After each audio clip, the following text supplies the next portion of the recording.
이번 시간은 등차 수열과 2차 함수의 성질에 대해서 한번 정리를 해볼 건데, 등차 수열에서 여러 가지 중요한 것들이 있는데 그 중에 하나가 요 2차 함수의 성질이야. 간단하게 내용 정리를 하고 문제 풀이를 한번 해 보도록 하겠습니다. 자, 우선은 간단하게 필기를 좀 해보자고. SN이 뭐냐면 이렇게 생각하는 거라. 등차 수열에서 등차 수열을 잠깐 소개하자면 얘도 어쨌거나 함수거든. 함수. 수열도 함수야. 근데 일반항 A에는 뭐와 비교할 수 있냐? 얘는 직선이야. 일반항 A에는 1차 함수다. 그러면 합은 2차 함수, 곡선이라고 우리가 생각을 해 두는 거라고. 첫 번째 경우에 어떤 경우냐면 첫째 항이 만약에 양수고 공차가 양수였다. 이러면 그래프의 상태가 어떻게 될 거냐면 첫째 항이라는 거는 x값이 1일 때의 함수값인데 함수값이 양수 a1이 여기 있어. a1은 결국 s1이야. 근데 공차가 양수가 되면 합이 계속 증가하겠지. 그러니까 증가하는 곡선을 타면서 이러한 모양으로 2차 함수의 어떤 일부분의 모양처럼 위로 올라가는 상황이 돼. 이걸 우리는 SN의 개형이라고 얘기하는 거야. SN의 개형. 그러면 두 번째 경우에 첫째 항은 양수인데 공차가 음수가 되면 어떻게 되냐? 첫째 항이라는 건 1에서의 함수값이니까 양수를 이 자리에 잡고 다시 한번 얘기하지만 A1이나 S1이나 똑같아. 근데 공차가 음수라면 계속 증가하다가 이렇게 감소하는 이런 곡선의 형태를 만들 수 있다. 그래서 얘가 두 번째 그림 상태고, 세 번째는 첫째 항이 만약에 음수인데 공차가 양수가 되면 어떻게 될까? 첫째 항 1에서의 함수값이 음수라고 해서 요 밑에 함수값이 찍히게 되겠지, 그지? A1을 다시 한번 S1이라고 하고, 첫째 항은 음수인데 공차가 양수면 처음에는 계속 음수가 나오다가 양수로 변하는 순간이 생길 테니 감소하다가 증가하겠다 이거. 자, 요게 세 번째 그림이야. 그러면 네 번째는 첫째 항도 음수, 공차도 음수다. 이러면 어떻게 돼? 첫째 항은 음수였어. 이렇게. 근데 공차까지 음수야. 그러니까 계속 내려가는 이러한 곡선의 상태. 그래서 우리가 첫째 항과 공차에 관련해서 이 정도의 어떤 네 가지 개형, 첫째 항과 공차에 관련된 이런 그림 상태는 좀 기억을 해 두자는 거지. 그러면 얘를 가지고 문제를 한번 볼 건데, 첫 번째 문제는 이래. 문제를 보면 첫째 항은 양수인데 14번째 항과 28번째 항이 서로 같다. 이게 무슨 말이야 이게. 2차 함수의 곡선이 첫째 항이 양수인데 합이 같아지는 경우는 2차 함수의 기본적인 어떤 성질을 생각해 보면, 자, 여기다 그리지 말고 이쪽에다 그리자. 아이 그림이.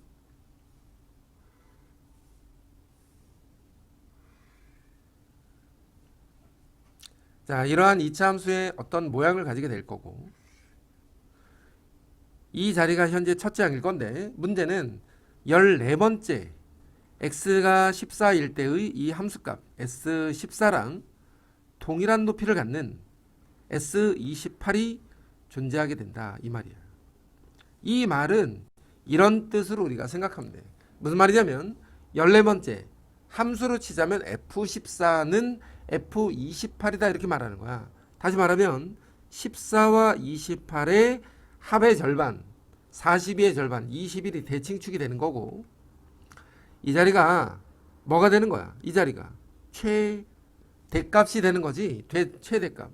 그러면 자연스럽게 20번째는 여기 있을 거고 그 반대편에 22번째도 있겠지. 이와 같은 상태로 항들이 나열되어 있다라고 생각해 볼 수 있다. 그러면 이 그림을 통해서 우리가 다음과 같은 기역, 니은, 디귿을 찾아볼 건데, 일단 첫 번째부터 한번 확인해 보면 S14랑 S28이 같아. 이걸 우리가 이렇게 한번 생각해 보자고. 28번째에서 14번째를 빼면 0이지. 그지? 근데 얘는 뭐야? 1번부터 28번까지 합이고 얘는 1번부터 14번까지 합이니까 정리해 보면 15번부터 이제 14번까지 다 날려 15번, 16번 해서 28번까지 남게 될 건데 이 값이 0이었다 라고 생각하는 거라고. 그걸 기억해서 이렇게 소개하는 거야. 자, 그러면 이어서 얘를 가지고 우리가 조금 더 고민해 보면 이래. 합공식에 따라서 2분의 얘가 지금 14개인데 맨 앞에 거 더하기 맨 뒤에 거, 앞에 거 더하기 뒤에 거를 해서 0이 되었어. 얘를 합공식을 통해서 이렇게 만들었는데 2분의 14는 날리고 결과적으로 무슨 말이냐면 15번 더하기 28번이 0이었다는 거야. 맨 앞에 거 더하기 맨 끝에 거가 0이다. 이게 무슨 말이야? 다시 한번 얘기하면 등차 중앙의 성질에 따라서 16번 자, 하나 늘어나고 하나 줄어들고 당연히 이렇게 했지, 그지? 등차 중앙의 성질에 따라 대칭점을 찾는 거지. 15번과 28번이 0이면 16번과 27번이 0이고 17번과 26번도 당연히 0일 거고 18번과 25번도 당연히 0일 거고 19번과 24번도 0이겠지. 뭐 더 나열되겠지만 그러면 15번과 28번의 항이 0이면 얘를 가지고 우리가 뭐라고 생각하는 거야? 절대값 A15는 절대값 A의 28과 값이 같더라. 그러면 이런 과정을 통해서 19번의 절대값과 24번의 절대값도 값이 같지 않겠냐? 그게 니은이야. 아, 니은도 됐어. 디귿에 처음에 소개할 때 21번이 최대값을 갖는다라고 했으니까 디귿은 보나마나 틀렸다. 자, 이와 같은 2차 함수 그래프의 성질과 등차 수열의 내용을 접목시켜서 우리가 문제를 해결할 수 있다. 이게 첫 번째 문제야. 두 번째 문제는 말 그대로 그냥 2차 함수라고 대놓고 줬어요. 이렇게. 아, 2차식이다. 그 다음에 두 번째 조건이 하나 있고 10번과 50번은 함수값이 10이다. 마지막으로 30번째에서 최대값을 갖는다. 이렇게 말했단 말이에요. 자, 이 내용 자체가 그냥 2차 함수라는 거야. 2차 함수. 문제를 이렇게 접근할 수 있어. 2차 함수 그래프가 하나 있는데 10번과 몇 번이 같대? 50번이 서로 같대. 그러면 10번과 50번의 대칭점이 30번이야? 아, 얘가 최대값이다. 꼭지점이 30,410이었다라고 2차 함수를 생각해. 2차 함수 S에는 꼭지점이 있으니까 A괄호 X 대신에 우리는 수열해서 N을 쓰는 거야. N-30의 제곱 더하기 410. 자, 그냥 2차 함수라고. 2차 함수. 이렇게 생각해 볼 수 있다라는 거지. 근데 A는 그럼 어떻게 구하냐? 이 자리가 10,10이었잖아. 여기 써 있잖아. S10은 10이다. 그러면 10을 집어넣어서 S10은 400A 더하기 410인데 얘를 10으로 잡고 A를 구해서 A가 마이너스 1이야. 그러면 SN이 마이너스에 N-30의 제곱 더하기 410이었다 해서 2차 함수에 관련된 식은 모조리 완성해 놨어. 그럼 이제 다 끝났는데 문제가 50보다 작은 자연수 m에 대하여 함수값이 50번째의 함수값보다 n번째의 함수값이 더 크다. 그러면 그림을 통해서 알 수 있는 거 50이 여기 있으니까 49는 이쪽에 있겠지. 49. 그러면 49부터 어디까지가 50보다 크냐? 11번째까지가 50보다 크지. 그래서 여기서 말하는 m의 최소값과 최대값은 그림에 보이는 것처럼 11번과 49번이다 이거야. P는 11이고 Q는 49였다라고 해석할 수 있고, 그러면 여기에 시그마에다가 붙여서 시그마에 몇 번을 하래? K가 11번부터 49번까지의 합을 한번 구해보자. 근데 얘가 11번부터 49번까지의 합이라는 건 알겠어. 그러면 SN을 가지고 AN을 찾아도 되겠지만, 자, 얘를 바꾸어서 생각해 보면 49번까지 합에서 이 앞에 10번까지 합을 뺐다, 이렇게 가정해 볼 수도 있고, 10번은 문제에서 10이라고 나왔으니까 49번에서, 그지? 자, S49에서 10을 뺐다라고 생각할 수도 있잖아. 그러면 S49는 어떻게 구해? 여기에다가 49를 집어넣어서 정리만 해주면 된다. 49 집어넣으니까 19의 제곱 더하기 410.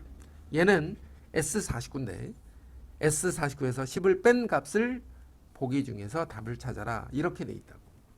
뭐 더 이상 계산은 그냥 생략할 거지만 2차 함수의 기본적인 성질과 여러 가지 뜻을 반드시 우리가 잘 기억해 보자라는 게 가장 중요한 내용이야. 첫째 항이 양수인 등차수열 An에 대해서 이와 같은 어떤 절대값이 같은 상황이 지금 만들어져 있어. 이게 무슨 뜻이냐면, 얘를 가지고 일단 설명을 좀 해보자면, 2차 함수 그래프가 이렇게 주어져 있는 이러한 상황에서 절대값을 했으니까 요 아래쪽이 위로 이렇게 뒤집어져서 올라왔다라고 생각해봐. 근데 여기 어딘가에 높이가 같은 세 점이 존재하는데, 이 세 점이 얘가 S3의 절대값이고, 얘가 S6의 절대값이고, 얘가 S11 절대값의 마이너스 3, 이런 상태가 하나 놓일 수 있다는 거지. 이걸 첫 번째 케이스라고 한번 생각해보자. 그럼 여기서 알 수 있는 건 뭐냐면, 얘는 말이야 원래는 밑에 있었는데 위로 올라온 거잖아. 그래프를 따라서 S3은 원래 양수, S6도 원래 양수인데 얘가 밑에 있었는데 올라왔다고. 마이너스 S11 빼기 3. 이게 첫 번째 경우야. S11은 원래 음수였다, 그지? 이해되지 여기까지? 그러면 자, 요런 케이스가 첫 번째야. S3을 공식을 이용해서 쓰고 S6도 공식을 이용해서 써. 얘네들 가지고 연립해서 풀어. 그러면 이 안에서 첫째 항과 공차를 모두 찾을 수 있는데, 첫째 항이 양수라고 했으니까 그 조건에 부합이 되는지 확인해 보고 우리가 첫째 항을 선택하면 되는 거야. 자, 두 번째는 또 다른 개형인데, 2차 함수 그래프를 하나 이렇게 그려놓고 절대값으로 뒤집어 올렸어. 그러면 어딘가에 이렇게 같아질 수 있는 상황이지만 S3, S6, S11 빼기 3을 내가 첫 번째는 여기다 뒀는데, 이번에는 어떤 상황으로 하나 더 놓을 수 있냐면, 여기가, 그지? S3이야, 절대값으로.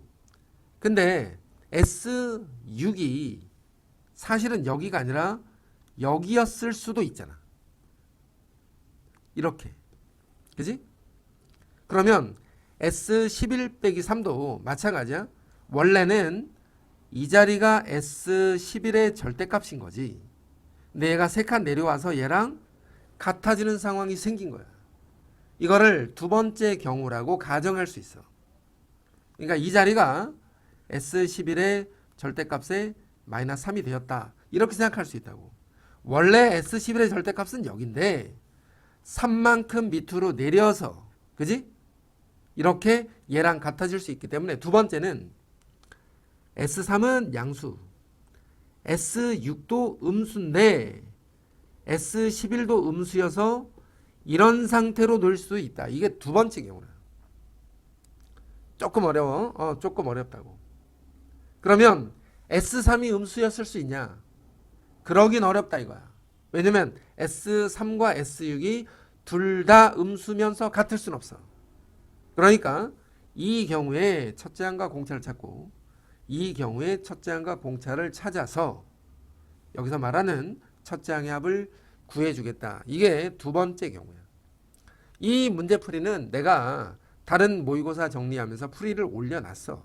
그러니까 지금은 내용 정리를 충실히 하는데 그냥 포커스를 좀 맞추고 풀이는 학생들이 각자 하는 것으로 그냥 넘어갈 거야. 그래프의 개형을 이차함수의 어떤 성질에 맞춰서 우리가 생각해보는 연습들이 좀 필요하겠다라는 게 포인트라고. 알겠지?